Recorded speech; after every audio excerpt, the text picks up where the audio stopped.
College படிக்கும்போது வண்டி எடுத்துகிட்டு ஜாலியாக எங்கேயாவது ஊர் சுற்றலான்னு சொல்லி தோணும் போது நம்ம வந்த இடம் தாங்க இந்த மருதமலை. ஆனால் ரொம்ப நாள் கழித்து 20 வருஷம் கழித்து இப்போ தான் இந்த மருதமலைக்கு திரும்பவுமே வரோம். 20 வருஷத்துக்கு முன்னால் அப்படின்னு சொல்லும் போதே உங்களுக்கு தெரியும், அப்போல்லாம் சோஷியல் மீடியா அது இதுன்னு எதுவுமே கிடையாது. நம்ம இந்த இடத்தெல்லாம் பெருசாக பார்த்ததும் கிடையாது. ஆனால் அதுக்கப்புறம் நிறையா வாட்டி போகலான்னு ட்ரை பண்ணியிருக்கோம். ஒரு வாட்டி கூட நம்மளால் இங்கே வர முடியல. ரொம்ப நாளைக்கு அப்புறம் மருதமலை போய்கிட்டு இருக்கோம். இதோட தல வரலாறை பற்றியும் அப்படியே கொஞ்சமாக பார்த்தலாம். மருதமலை கோயம்புத்தூர் மாவட்டத்தில் போரூர் வட்டத்தில் இருக்கிறதாங்க இந்த மருதமலை. கோயம்புத்தூர் மாநகரத்துலேருந்து வெறும் 15 கிலோமீட்டரில் அமைஞ்சிருக்க இந்த மருதமலையானது மேற்கு தொடர்ச்சி மலைகளில் ஒரு மலை. போகிற பக்கம் ஃபுல்லாக பார்த்திங்கன்னா உங்களுக்கு தெரியும், ஃபுல் அண்ட் ஃபுல்லு வந்து நேச்சர் அப்படியே நம்மளை கவர்ந்து இழுக்கிற மாதிரி தான் இருக்கும். இந்த மேற்கு தொடர்ச்சி மலையை பற்றி சொல்லவே வேணாம். அதில் ஒரு பகுதி தான் இந்த மருதமலை அப்படின்னும் போது உண்மையாலுமே நம்ம போகிற வழி இடம் எல்லாமே வந்து ரொம்பவே என்ஜாய் பண்ணி போகிற மாதிரி தான் இருந்துச்சு. மேலே ஒரு முருகர் கோயில் இருக்குது, சுப்பிரமணிய சாமி கோயில். சுமாராக 741 மீட்டர் உயரத்தில் அமைஞ்சிருக்கு. இந்த கோயிலில் பார்த்தீங்கன்னாக்கா 7 ராஜகோபுரங்களோட இந்த கோயில் அமைஞ்சிருக்கு. அந்த கோயிலுக்கு தான் இப்போ நம்ம போய்கிட்டு இருக்கோம். நீங்கள் வர மாதிரி இருந்துச்சுனாக்கா கீழே மருதமலையோட அடிவாரத்துக்கு வந்துட்டீங்க, அதாவது அந்த கோயிலோட அடிவாரத்துக்கு வந்துட்டீங்க அப்படின்னா அது வரையும் பஸ் வரும். அதுக்கப்புறம் மேலே போகிறதுக்கு கூட வெறும் 10 ரூபாயிலேயே டிக்கெட் தராங்க, போய்க்கலாம் மேலே. அதே மாதிரி நம்ம வண்டியில் போகணுன்னு நினச்சோம்னாலும் அதே 10 ரூபாய்க்கு ஒரு டோக்கன் வாங்கினோம்னாக்கா நம்ம வண்டியிலையுமே கூட இந்த இயற்கையெல்லாம் ரசிச்சுக்கிட்டே கோயில்கிட்ட போயிடலாம்.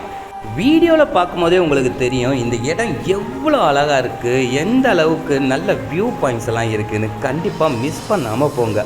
நம்ம கோயிலோட வாசலையும் வந்து அடைஞ்சிட்டோம்.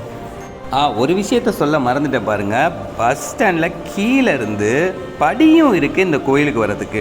நம்ம படி வழியாகவும் ஏறி வரலாம், இல்லை அப்படின்னாலும் அந்த 10 ரூபா பஸ்ஸில் கொடுத்தும் வரலாம், இல்லை அப்படின்னாலும் நம்ம இந்த டோக்கன் கொடுத்து 10 ரூபா வாங்கி வரலாம்.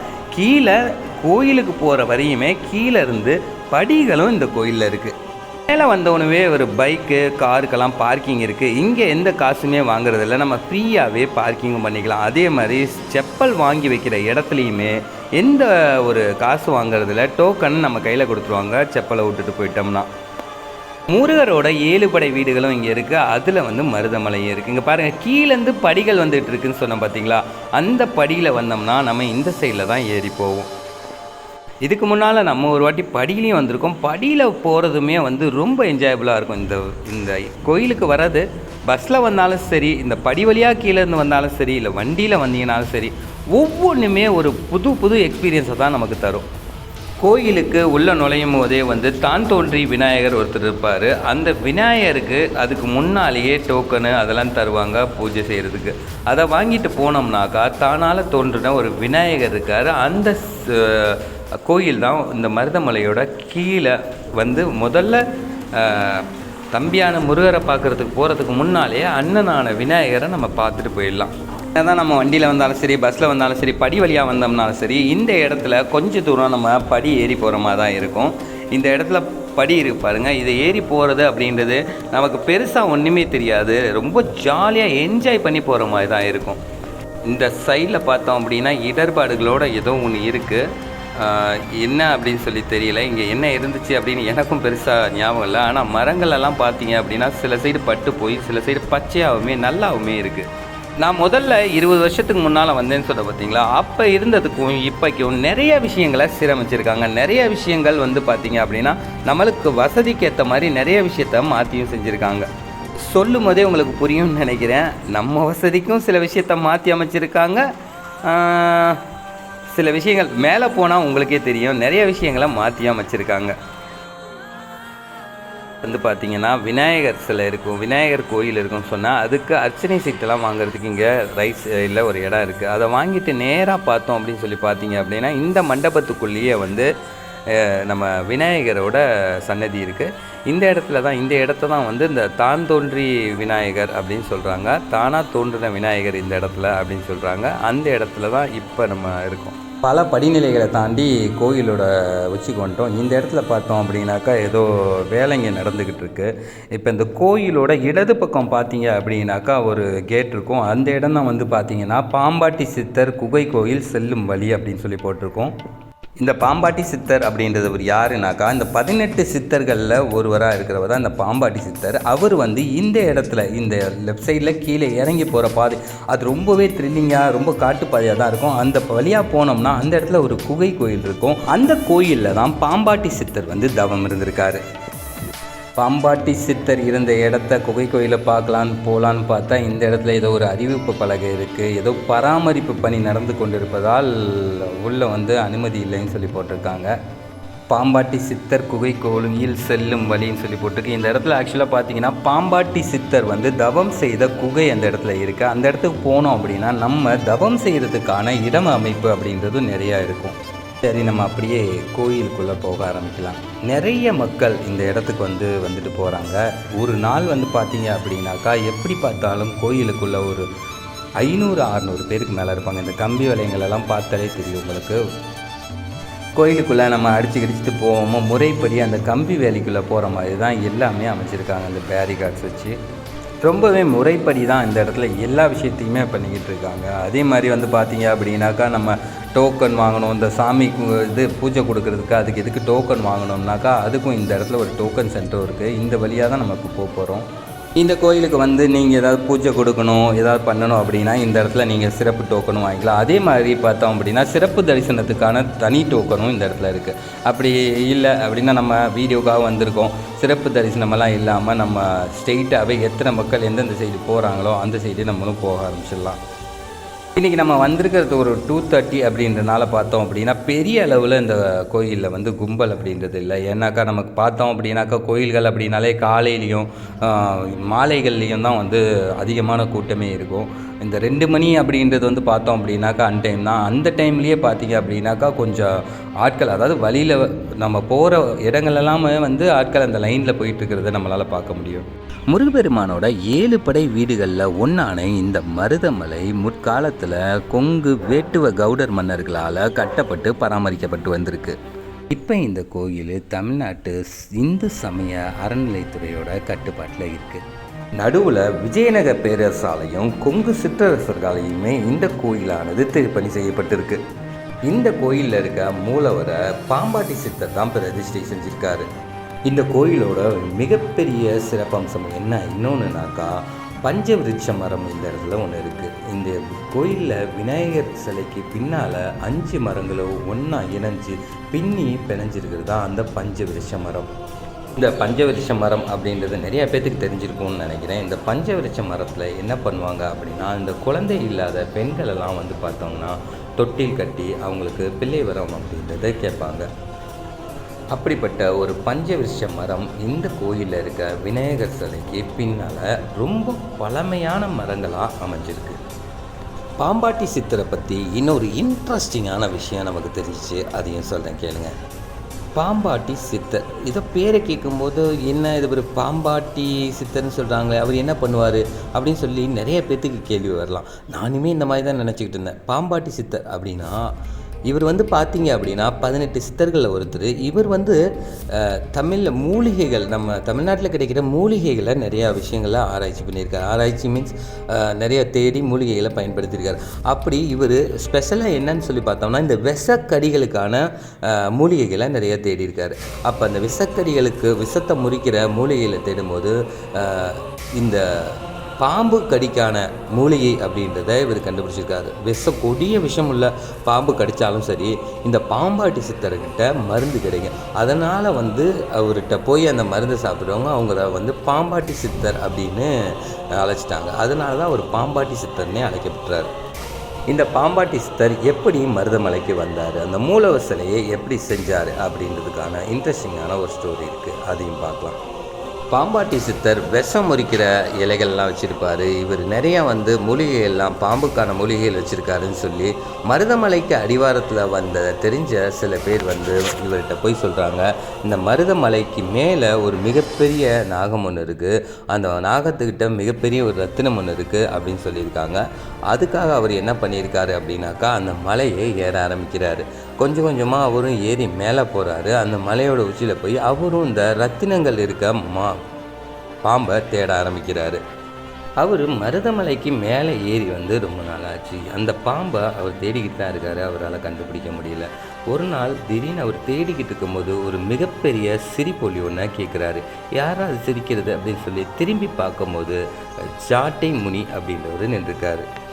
பாம்பாட்டி சித்தர், யார் நீங்கள், என்ன அப்படின்னு சொல்லி கேட்கும்போது, நீங்கள் என்னப்பா தேடிக்கிட்டு இருக்க அப்படின்னு ஜாட்டை முடி சித்தர் கேட்க, இல்லை இந்த மாதிரி ரத்தினமுள்ள ஒரு ரத்தினத்தை தேடிக்கிட்டு இருக்கேன் அப்படின்னு சொல்லி சொன்னோன்னே, நீ உன்னையவே தேடிக்கிட்டு இருக்கேன்னு சொல்கிறியா அப்படின்னு சொல்லி கேட்குறாரு. அதுக்கு நம்ம பாம்பாட்டி சித்தரும் ஒன்றும் புரியாமல், என்ன சொல்கிறீங்க, நான் பாம்போட விஷத்தை முறித்து அதோட ரத்தினத்தை எடுக்க வந்தேன் அப்படின்னும் போது, இல்லை அதை தான் சொல்லி கேட்குறேன், அந்த ரத்தினம் எதுக்கு அப்படின்னும் போது, அதை பல கோடிக்கு விலை போகுமாமே, அதை விற்கிறதுக்காக தான் அப்படின்னு சொல்லும்போது, ரத்தினம் அப்படின்றது விலை மதிப்பற்றது தான், அது உங்ககிட்ட தான் இருக்குது அப்படின்னு சொல்லியிருக்காரு. அந்த விஷயத்துக்கு அப்புறம் தான் பாம்பாட்டி சித்தர் பார்த்தீங்க அப்படின்னா சித்தராகவே அறியப்படுறாரு. ஜாட்டை முனி சித்தரும் பாம்பாட்டி சித்தருக்கு குண்டலினி கூடு விட்டு கூடு பாயுது அப்படின்னு பல வித்தைகளை அதுக்கப்புறமா தான் சொல்லி கொடுக்குறாரு. எல்லா விஷயத்தையும் கற்று தெரிந்ததுக்கப்புறம் தான் பாம்பாட்டி சித்தருக்கு ஓகே, நம்ம ஒரு பாம்பு அப்படின்ற ஒரு விலை உயர்ந்த ரத்தினத்தை வெளியே தேடிக்கிட்டு இருக்கோம், நமக்குள்ளேயே அந்த ரத்தினம்ன்றது இருக்குது அப்படின்னு சொல்லி தெரிஞ்சுக்கிட்டு சித்தராக உருவாக்குறார். அதுக்கப்புறமா தான் இந்த கோயிலில் இருக்க மூலவரோட சிலையும் வடிவமைக்கிறாரு. மருதமலை கோயிலுக்கு வந்தவங்களுக்கு நிறைய பேத்துக்கு தெரியும், பாம்பாட்டி சித்தர் இருக்க இடத்துக்கும் முருகப்பெருமான் அமைஞ்சிருக்க இடத்துக்குமே ரொம்பவே தூரம். அதுவும் இல்லாமல் அது ஒரு மேட்லேயும் இது ஒரு பள்ளத்துலேயும் தான் இருக்கும். ஆனால் ஆய்வுகள் என்ன சொல்லுது அப்படின்னாக்கா, பாம்பாட்டி சித்தர் அவர் இருந்த குகையிலிருந்தே ஒரு குகை வழியாக இந்த முருகப்பெருமானை தரிசிக்க வந்திருப்பாருன்னு சொல்கிறாங்க. தமிழர்களோட மரபுப்படி மலையும் மலை சார்ந்த இடத்தையும் குறிஞ்சி அப்படின்னு சொல்கிறோம், வயலும் வயல் சார்ந்த பகுதிகளையும் மருதம் அப்படின்னு சொல்கிறோம். இந்த இரண்டுமே ஒன்றா சேர்ந்து ஒரு இடத்துல இருந்தால் எப்படி இருக்கும், அதுதான் மருதமலை. மருதமும் அந்த மலைப்பகுதியும் சேர்ந்தது தான் இந்த மருதமலை. மருதமலை அதோட 3 பக்கங்கள்லேயுமே மலைகளோட அரண்களால் அமைஞ்சிருக்கும். அதுவும் மருதமலை கோயிலுக்கு பின்னால் இருக்க மலையோட இயற்கையோடு சேர்ந்த அந்த சூழலை பார்க்கும்போது மயில் தோகையை விரித்தது போல இது காட்சியளிக்கும். இப்படி நம்ம பார்க்கும்போது முருகன் மயில் மேலே அமர்ந்திருக்க மாதிரி நம்மளோட கண்ணுக்கு ஒரு காட்சி புலப்படும். மருத மரங்கள் இந்த ஏரியாவில் நிறைய காணப்படுறதுனால இந்த மருதமலை அப்படின்னு இந்த இடம் அழைக்கப்படுறதாகவும் சொல்கிறாங்க. ரொம்ப பழமையான காலத்தில் நம்மளுடைய முன்னோர்கள் காட்டில் தான் அதிகமாக வாழ்ந்தாங்க. அப்புறமா கொஞ்சம் கொஞ்சமாக நாகரிகம் அடைய அவங்க காட்டிலேருந்து அப்படியே கொஞ்சம் கொஞ்சமாக கீழே இறங்கி கிராமங்களாகவும் அதுக்கப்புறம் கொஞ்சம் கொஞ்சமாக நகரங்களாகவும் மாற ஆரம்பித்தாங்க. அப்படி இருந்த போதிலும் அவங்க ஆரம்பத்தில் இருந்த மரங்கள், அவங்க ஆரம்பத்தில் அவங்களுக்கு கனி கொடுத்த மரங்களாக இருக்கட்டும், எந்த மரமாக நிழல் கொடுத்த மரமாக இருக்கட்டும், அதை எதையுமே மறக்கக்கூடாது அப்படின்றதுக்காக தான் அந்த மரத்தை என்ன சொல்கிறாங்க அப்படின்னா தல விருட்சம், அதாவது முதல் மரம் அப்படின்னு சொல்கிறாங்க. அப்படி தான் இந்த கோயில்கள்லாம் இருக்கிற தலை விருட்சம் அப்படின்னு சொல்லி ஒரு மரம் இருக்குது பார்த்திங்களா, அது நம்ம முன்னோர்கள் அந்த மரத்தையும் அந்த காடுகளையும் மறக்காமல் இருக்கணும் அப்படின்றதுக்காக தான் அந்த கோயிலுக்கு அந்த தெய்வங்களுக்கும் பின்னால் அந்த மரங்களை அமைச்சிருக்காங்க. மருதமலைக்கு உங்களில் நிறைய பேர் போயிருப்பீங்க, ஆனால் உங்களுக்கு மருதமலையை பற்றி தெரியாத சில விஷயங்களை இப்போ நான் சொல்கிறேன் கேளுங்க. கண்டிப்பாக அந்த விஷயம் இப்போ தான் தெரியுதுன்னா வீடியோக்கு கமெண்ட் பண்ணிவிட்டு அடுத்த வாட்டி கண்டிப்பாக பாருங்கள். சுமாராக 837 படிகள் கொண்ட இந்த கோயிலில் முருகப்பெருமானுக்கு மட்டும் இல்லாமல் வரதராஜ பெருமாளுக்கும் சன்னதி இருக்குது. அது மட்டும் இல்லாமல் பாம்பாட்டி சித்தர் கோயிலுக்கு போகிற வழியில் கன்னிகளோட சன்னதியும் இருக்குது. ஆடிப்பெருக்கின் போது இந்த இடத்துல ரொம்ப விசேஷமாக கொண்டாடுறாங்க. பழைய குகை கோயிலுக்கு போகிற வழியில் இடும்பன் சன்னதியும் இருக்குது. அந்த இடும்பன் சன்னதிக்கு எதிரில் புலி வாகனமும் ஒன்று இருக்கும். இங்கே உள்ள பாம்பாட்டி சித்தர் இருக்க குகை கோயிலில் இருக்க பாறைகளில் நாக வடிவம் பொறிக்கப்பட்டிருக்கும்.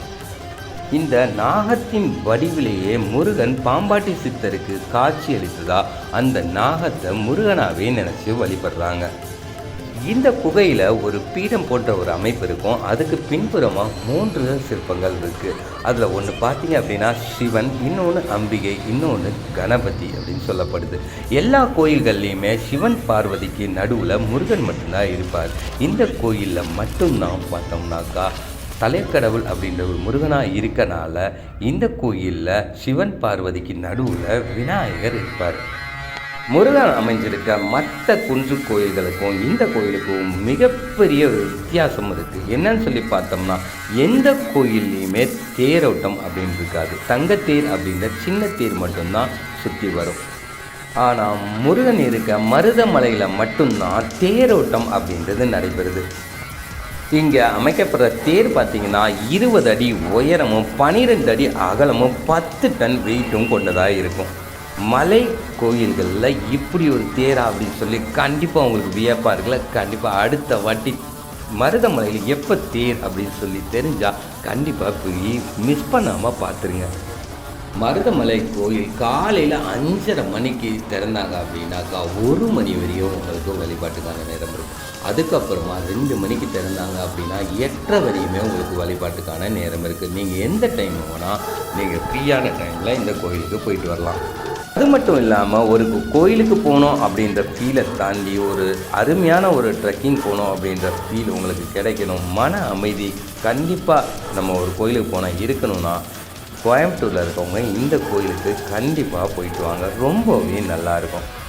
நாங்களுமே இன்றைக்கி ரொம்ப மன அமைதி இல்லாமல் இருந்தனால தான் சரி எங்கேயாவது போகலாம் அப்படின்னு சொல்லி பிளான் பண்ணி இந்த கோயிலுக்கே வந்திருக்கோம். நம்ம சேனலை பார்த்தாலே தெரியும், பென் ஷோ தமிழ். நான் கண்டிப்பாக ஹிந்து கிடையாது, கிறிஸ்டின் தான். அந்த மதம் இதம் எல்லாத்தையும் தாண்டி என் கூட ஃப்ரெண்டு வந்துட்டு இருக்காங்க, அவர் முஸ்லீம் தான். எல்லாத்தையும் தாண்டி தான் இந்த விஷயங்களை நம்ம பார்க்கணும். நம்ம தமிழர்களுடைய வரலாறு, தமிழர்களோட கலை, தமிழர்களோட சிற்பங்கள் அப்படின்னு பார்த்தோம் அப்படின்னாக்கா எல்லா விஷயமுமே ரொம்ப அழகுற தான் நமக்கு இருக்கும்.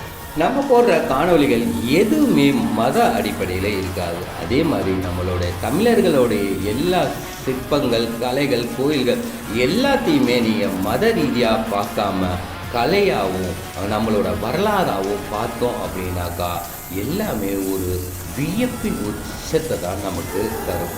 ஓகே ஃப்ரெண்ட்ஸ், வீடியோ பிடிச்சிருந்துச்சுன்னா உங்கள் ஃப்ரெண்ட்ஸ் அண்ட் ஃபேமிலிக்கு ஷேர் பண்ணுங்கள். உங்களுக்கு யூஸ்ஃபுல்லாக இருந்துச்சு அப்படின்னாக்கா இந்த வீடியோக்கு ஒரு லைக் கொடுத்துருங்க. அடுத்து ஒரு நல்ல வீடியோவில் சந்திக்கலாம். தேங்க்யூ. அப்படியே கீழே போகலாம்.